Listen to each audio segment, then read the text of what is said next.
Hello everyone, welcome to CodeSpot. This is Sabarna. I'm a web developer and today we are going to see how to create an impressive two-phase design using JavaScript.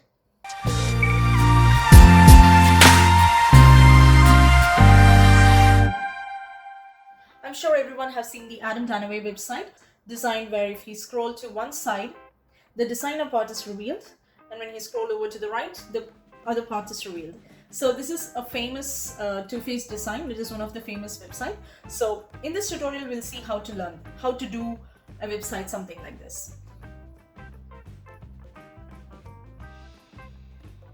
Prerequisites for this tutorial is to have some basic understandings in HTML, CSS, JavaScript, and Bootstrap, which is optional. We are not going to use a lot of Bootstrap in this project, but we'll be using the grid model of Bootstrap. So it is good to have some knowledge in Bootstrap as well. The tools required for this website is Visual Studio Code. Of course, you can use any other code editor like Sublime Text or brackets, and if you don't have any code editor, you can just use plain Notepad. So let me show you the demo for the website that we are going to build today. So this is a website that we are going to be building today. So as you can see, when I started the website, we have two sides to this image. One is a designer where it's all colorful, and the other part is a developer side where it's completely coding. So when I move the mouse towards the right, the designer part is revealed, and when I move the mouse towards the left, the developer part is revealed, and that becomes a complete page. So let's see how to build this way. I'm going to split this tutorial into three parts. For the first part, we'll learn how to reveal and hide this image. For the second part, we'll see how to reveal and hide the text message that is here. And then the third part, we'll see how to change the image position. So not only the image is revealed, the position is changed, as you can see. So that would be the part 3 of this tutorial. So let's get started. So here I am going to open up the Visual Studio Code. I already have two images created, a developer image and a designer image. So for this image, I would recommend you to create the same image and same options, because that is how this transition is going to be much smoother and easier and much visible, and it's not going to look weird. So to get started, we're going to create 3 files, one for HTML, one for CSS, and one for JavaScript. So Control N and Control S. I'm going to name a first file index.html, and the next one would be style.css and script.js. Now in HTML, the interesting part of using the Visual Studio Code is that you can have extensions and you don't have to type the entire code. So here I'm going to use the HTML5 boilerplate. So when I type, this toolbox opens up, and all I have to do is to scroll down to the one that I want, which is HTML5 boilerplate, and hit enter. It will create the boilerplate for me, but this is not by default in Visual Studio Code. You need to install an extension called HTML5 boilerplate. So go to the extensions right here, search for HTML boilerplate, and then you would get a button something like this next to the boilerplate if you haven't installed before, and you just have to install it, and you will get this and you will get the option to create boilerplate and etc. Alright, now the boilerplate is created. Let's give the title for our page, portfolio, for the styles.css and script.js. As I've said before, we are going to use Bootstrap in this tutorial, so let's get the CDN links for Bootstrap. Type Bootstrap, click on Get Started. So inside the website, you will have the CSS and JavaScript link, which you will need to make the Bootstrap work. Copy it and paste this before your CSS link. Otherwise, the Bootstrap CSS will override your written CSS, which is something that we don't want. We want our CSS to override the Bootstrap CSS. There are some background colors and everything set default in Bootstrap. So if you want your color to appear in it, you need to set your CSS beneath the Bootstrap CSS. Again, we'll copy all the JavaScript links. All right. Now that I've imported all the links, now I'll give Shift Alt F to beautify the code to make it look better. Now in Bootstrap, everything is a container. So if you see here in your layout, everything is a container. Container would have the max width, but a container fluid will have 100% width. Now inside my body, I'm going to create a div class called container fluid because I want the entire width of the page. So as you can see, when I give dots container fluid, it just creates a div class for me. Again, that is an extension that I use, HTML5 snippets. You can also do the same by installing that extension. In a container, you'll have rows and columns. So in Bootstrap, everything is split into 12 columns. Now, if you take the example right here, you can see there's a container and you have a row, and then inside the row, you have 3 columns. They haven't mentioned how many columns here, so it will just split them equally. So this is how the representation would look like. We'll start with row. Learn up, if you have no idea about this, learn about grid layout. Basically in grid layout, you have a row. A row has 12 columns and you can split your content between these 12 columns. So you don't have to give specific width for each and every div content or any element. So it makes things easier for the developers. So I'm creating a row, and I'm going to open up our website, and you can see I have 3 parts to this website. First one is the designer text part, second part is the image part, and the third part is the developer text part. So I'm going to give a text which has column space of 3. Okay, I'm going to give a faces class which occupies almost half of the page. So, and then another div which is again text.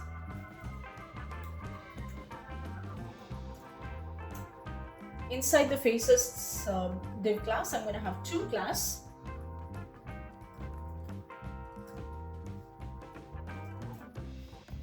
Two classes, one for each faces. So I'm going to give ID for the text to identify them differently, because we are going to use them in JavaScript. We need to identify them separately using their ID. So I'm going to give ID.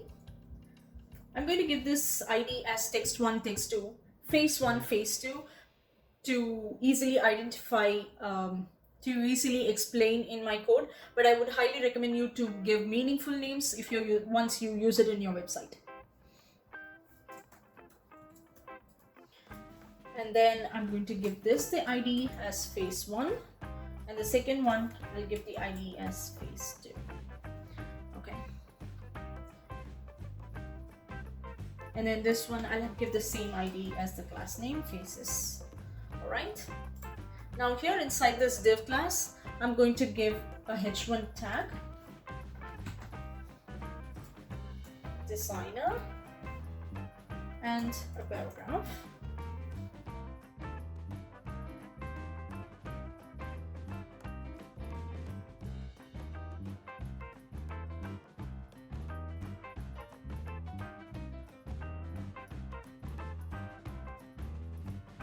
And then here I'm going to give another h1 class saying developer and the brief description of it.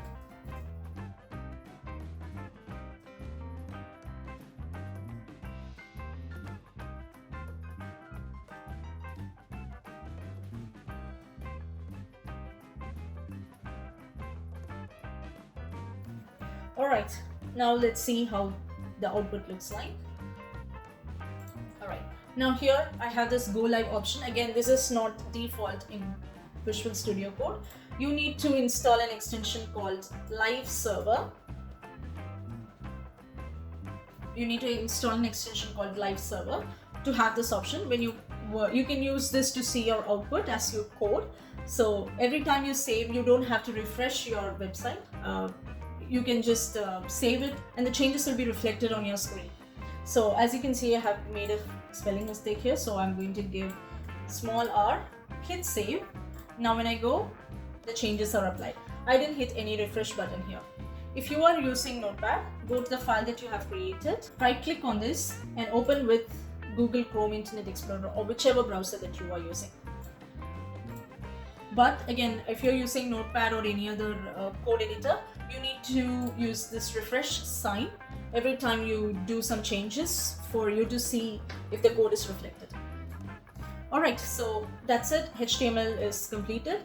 We'll add the images and every animation using CSS and JavaScript. So let's move on to style.css.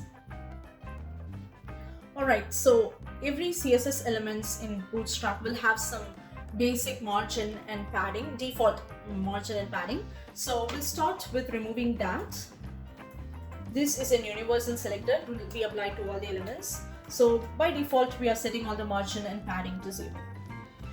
Now we'll start with the face in between. Before that,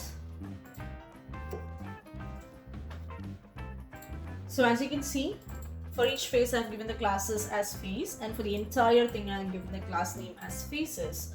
So let's design this first. I'll give the width, height and all the other properties. So let's start with height. Width will be 50% for each face. Nothing is visible because I haven't given anything here, so let me give some. So let's give the images first, so to see if this works. For face 1, we'll have image, and for face 2, we'll have the developer image.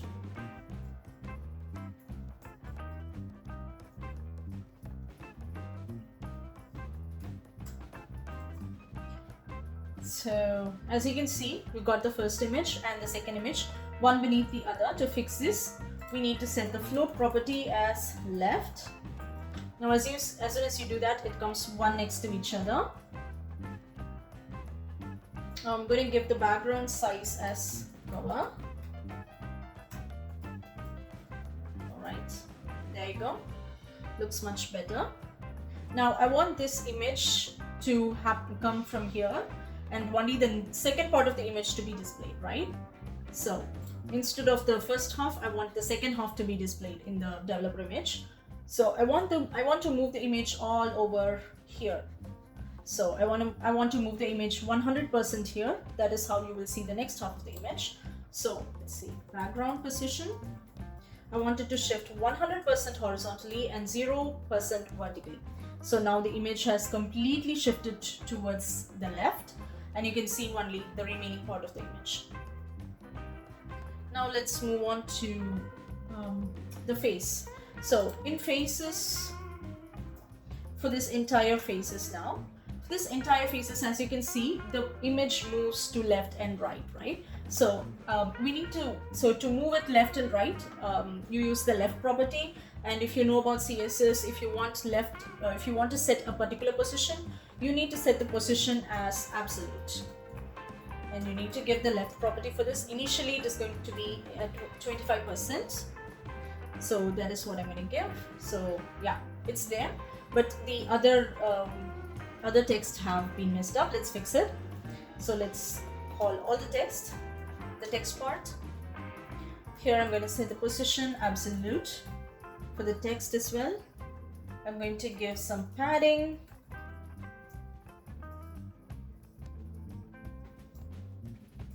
And I'll give top 40% so it comes a little bit down. So yeah, there you go, it's in the right position. And I'm going to give the z-index property for this as 3, just in case. I want the developer one to come to the right side.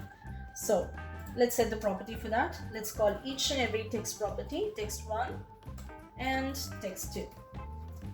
So text 1, I want it to be shifted a little bit left, and here I'm going to set the right property for the developer. So left, 50 pixels. And for the text 2, you guessed it right, we're going to set the right property to 50 pixels. Alright, there you go, perfect. That's it, CSS is completed. Now with the entire logic, we are going to do, now we're going to write the entire logic in JavaScript, all the moving, positioning, etc. So let's open up our JavaScript file.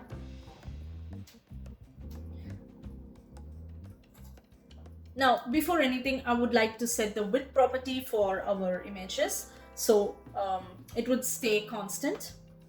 So first up, document.getElementById face1 .style.width, it's equal to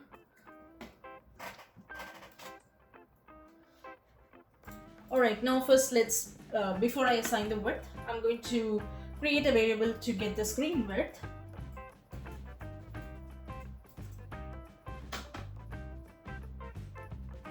So screen.width will give us the entire screen width value. I'm going to subtract that by 100 because there are some padding involved and I don't want them to be included. So excluding all the padding and margin, the remaining screen width I will take, and I will divide that by 4 because we would be taking 1/4 of the page for an image.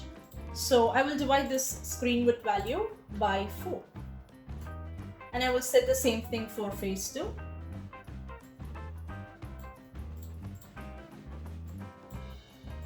Since I'm going to use this face 1 and face 2 quite regularly, I'm going to create a variable and store the values in there.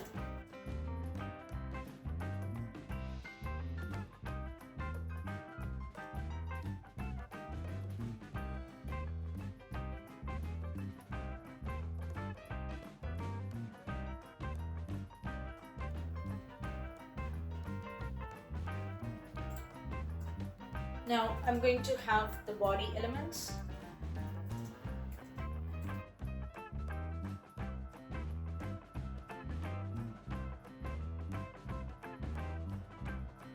And I'm going to give an add event listener for the body element.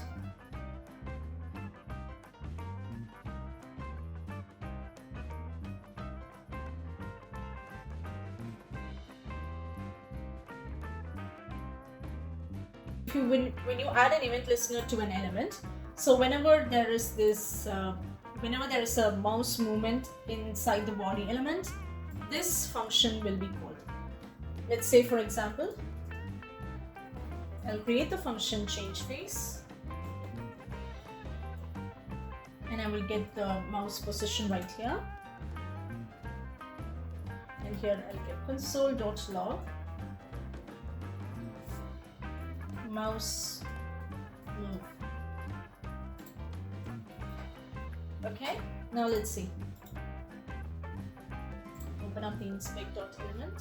I go to the console. Every time I move the mouse, you can see the output is logged as mouse move. So every time I move the mouse, this change face function is called. Okay, so before anything, we need to know the direction of our mouse. That is when we will be knowing which side we need to reveal. So if I move towards the right, we need to reveal the first face, and when I move the mouse towards the left, we need to reveal the second face. So yeah. So before anything, we need to get the direction of the mouse. I'm going to use a function for that.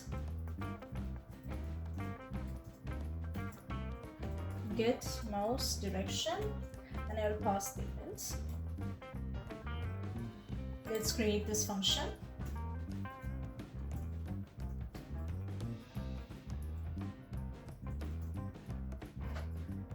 Now we need to compare an image and mouse movement based on the position. So you get the position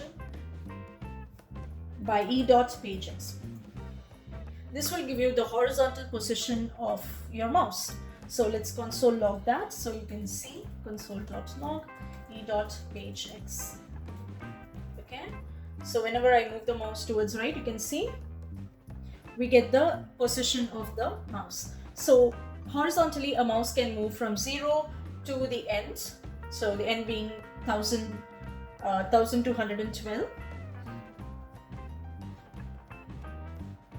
So as I move right, the value increases. As you move towards the left, As you can see, the value decreases. So we need to get the previous position and compare it to our current position to see if the mouse is moving towards the left or right. So initially I'll have the previous position as 0, and then the new position will be, the current position will be e.pagex, and we need to compare them. If previous is less than the current value, that means the direction is right.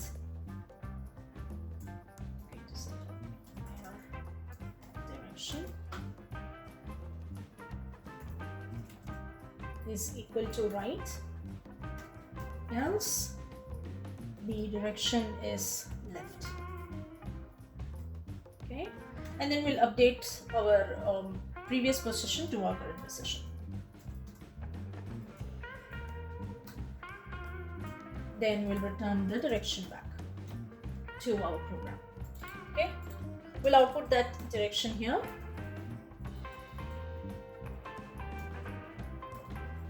To see if it works. So as I move towards the left, it goes left. As I move towards the right, it says it's right. Left, right, left, right. Great. Now that we have got the direction, let's go to the 3 parts of this tutorial. So in the part 1, as I have told you, we'll first start with revealing the image. First I will start with revealing the developer image, and then we'll reveal the designer image. So basically the logic behind this is that I'm going to use the width property of this face 1. So as I move towards the right, the width property of this would increase and this width will decrease. So automatically this would be revealed and this one would be hidden. You'll see how it works. So when I move right, we want the face 1 to be revealed and face 2 to be hidden, right? So let's start with that. It is completely based on the width. So first we need to get the width of both the faces. So face 1 width is equal to face 1 dot offset width. This is how you will get the width of an element. I'll have face 2 width, which is face 2 dot offset width. And here I'm going to call 2 functions. If x direction is equal to left, then we'll call a function called move left and pass these 2 values.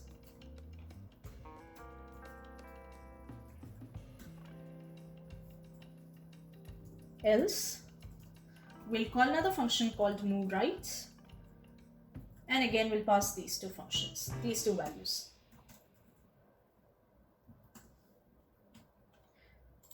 Now let's create these functions.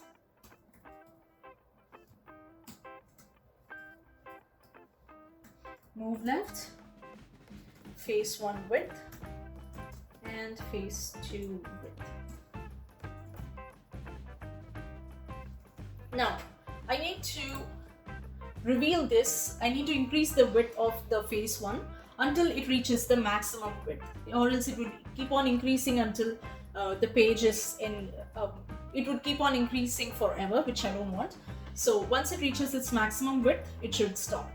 So first we need to give that check here. So if face 2 width is lesser than max width, we need to define the max width. I'm going to define a global variable here, max width, which is equal to screen width divided by 2. So this is the 50%. 50% is the maximum width that both of the images can have. So that is why I'm giving this value here. I'll define the max width here. Comparing that to this, as much as the face 2 width is less than max width, we can increase. So as I move towards the left, you see the face 2 is revealed and face 1 is decreased. So first I'll give that check condition, and I will increase the face 2 width.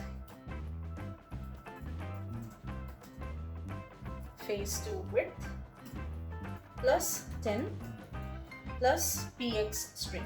Do not forget to add this px string. If you did not add this, it will not work, because you should mention the matrix, you should mention the dimension if you want it to work. So do not forget to mention the px. And for phase 1, we will decrease by 10 pixels. Alright, now we'll define the function move right.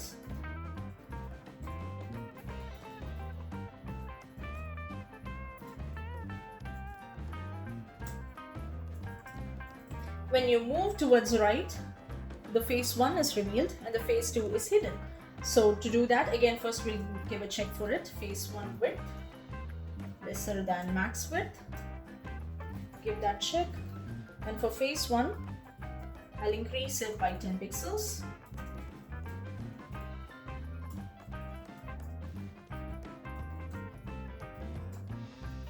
And for phase 2, I'll decrease by 10 pixels.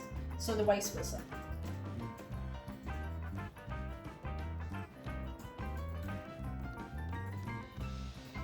Alright, let's see how it works. So as I move towards right, the phase 1 is revealed, phase 2 is hidden. When I move left, the phase 2 is revealed and phase 1 is hidden. Let's move on to the part 2 of this tutorial, revealing and hiding the text. So how do I do this? So as you can see, it slowly reveals itself and it slowly hides itself. So how to do this? We do this by a property called opacity. So based on the percentage of the image that is revealed, we would reveal the percentage of the text. So if 90% of the image is revealed, the 90% of the text is visible. If only 10% of the image is revealed, then only 10% of the text is visible. So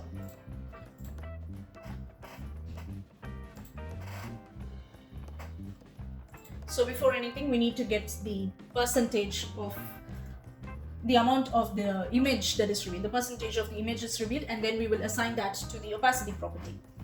So let's do that first. Change opacity.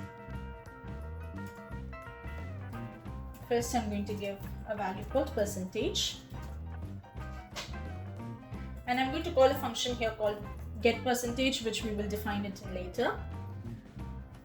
And I'm going to pass on the phase 1 width. So when I move the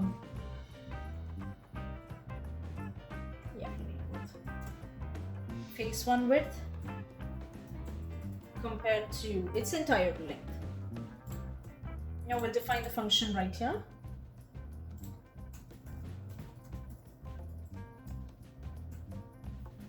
Get percentage, the width of the image and the total width. And we'll just pass the percentage value here. Return.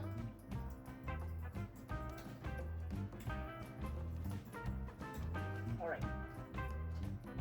Now we've got the percentage. Now all you have to do is assign it to the opacity of text 1.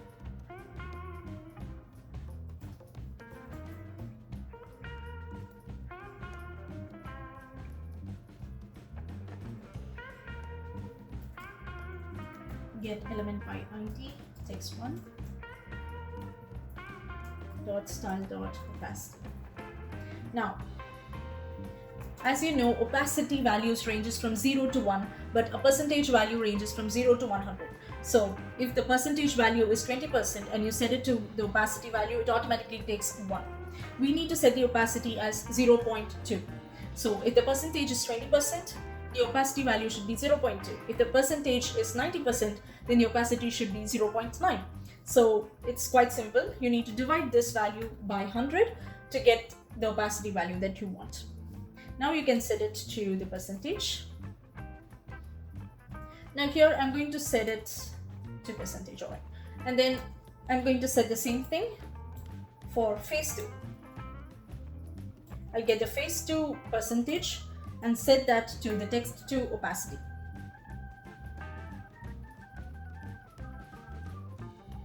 And we need to do the same thing for the move right. Alright. let's see how it works. As you can see, when I move towards the left, sorry, this is our page. There you go. But as you can see, when I move towards the right, it is not completely disappeared. That is because the width is, that is because we have this if condition here, and this values are inside it. And so even if you move towards the right, it doesn't sync properly together. So what I'm going to do here is, I'm going to see if the percentage is below 0.2, then you can set it to 0. So I'm going to do that by using a conditional operator. If the percentage is greater than 0.2, then you can set it to percentage, or else you can set it to 0. So if it is greater than 0.2, you can set it to that. If it is lesser than that, you can just set it to 0. Now when you do that, now it's completely disappeared. Perfect. Now final part of the tutorial where you need to move the image towards left and right. Now here if you see, when I move towards the, when I reveal an image, it moves a little bit towards the left, and this face one would move a little bit towards the right. So what I do is I get the left property. This is the reason why I have set position as absolute in CSS, if you remember. So I'll get the left value and I would subtract that until it reaches a maximum left point, or else it would go out of the way, out of the screen. And then again, when I move the cursor towards the right, I would increase the left point until it reaches a specific point. So first we'll start with move left. This is quite easy. We just need to change the left property. Move image left. First I'm going to get the left value. Pick position is equal to faces dot offset left. So I'm not going to get the left value of this particular image. It is the reason behind it because we already do some animation for revealing, etc. So if you move it and reveal it, it looks completely weird. So I'm going to take the entire div value, which is the faces. If you see in our index.html, I've given the entire div element the ID called faces. So I'm going to take the entire div element and move it towards left and right. So I'm going to get the offset left for the faces. So again, faces is not defined, we haven't defined, so let's go ahead and define that. Faces is equal to document dot get element by ID faces. All right. Get the left property, give a maximum width property here, sorry, max left property. I'll set it to 150, you can set it to whichever point that you prefer. And again, I'm going to use a conditional operator to make things easy. So faces dot style dot left is equal to, first we'll check if pick position is greater than the max left value. If it is true, then we'll decrease it by 4 pixels. Else, we will set it to where it is. Alright? Or contrary, you can get an if condition here. You can write an if condition like this, and then set the left property to this -4 plus pixels. And there is no else statement. So if it is lesser than maximum pixels, that means it has moved towards the left more than the maximum pixel, nothing is going to happen. Only if it is greater, it will reduce. Now the same logic in the move right. So move image right. Again, we'll get the left property.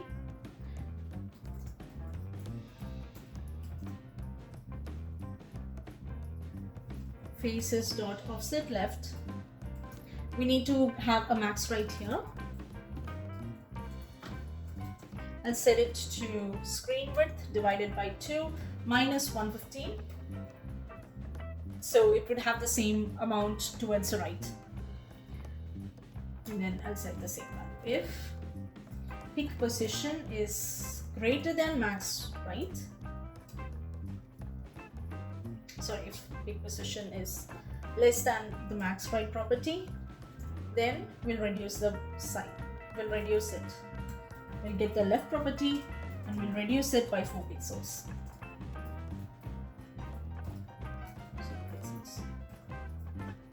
Alright, let's check it out. So when I move the image towards the left, the image is moved. When I move, it goes to the left. Oh, sorry, it's not minus. We need to increase them by 4 pixels because it's moving towards right. So we need to increase it by 4 pixels. Now if you go to the left, until it reaches the max left, it goes towards the left. When I move the cursor towards right, until it reaches the max right, it increases and it stops right there. So with that, I complete the tutorial on how to build an impressive two-phase website using JavaScript. I hope this video helped you. If it did, please give this video a thumbs up, share your comments in the share your feedback in the comment section down below, and if you haven't subscribed yet, please consider subscribing CodeSpot for more such videos. Thanks for watching.